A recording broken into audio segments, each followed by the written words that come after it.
This is a lecture on closing journal entries by Professor Carol Bruton, fall of 2014, Accounting 201.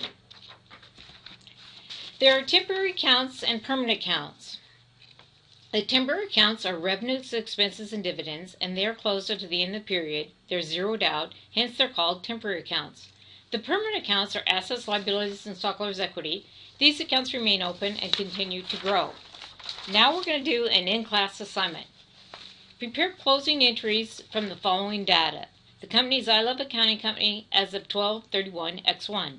Here you have a random list of accounts that we need to prepare closing entries from. Okay, there are 4 closing entries. The first one is to close revenue accounts. Revenues have a credit balance, so to close them you debit them and credit income summary.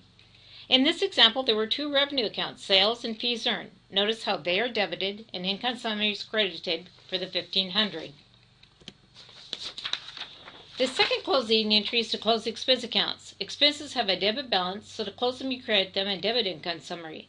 Example, you close salary expense, rent expense, utility expense, supplies expense, income tax expense, and those are the expenses in this example. They're all credited, and they total $1,000, so income summary is debited for $1,000. So that's closing the expense accounts. Next, we need to close the income summary account. Notice how the income summary account had a credit for $1,500 and a debit for $1,000, so it has a credit balance of $500. If it has a credit balance of $500, there's a net income.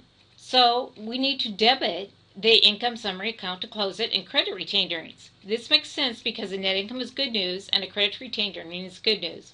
So see the journal entry debiting income summary and crediting retained earnings. If there happened to be a net loss, the income summary account would have a debit balance, so you'd need to credit it to close it and zero it out. This makes sense because a net loss is bad news and a debit to retained earnings is bad news. So debit the retained earnings and credit the income summary. Now the final closing entry is to close the dividends declared account. The dividends declared account is closed each year. It has a debit balance, so you close it by crediting it. You close it into the retained earnings. So debit retained earnings and credit dividends declared, and it has a balance of $100. Thank you very much.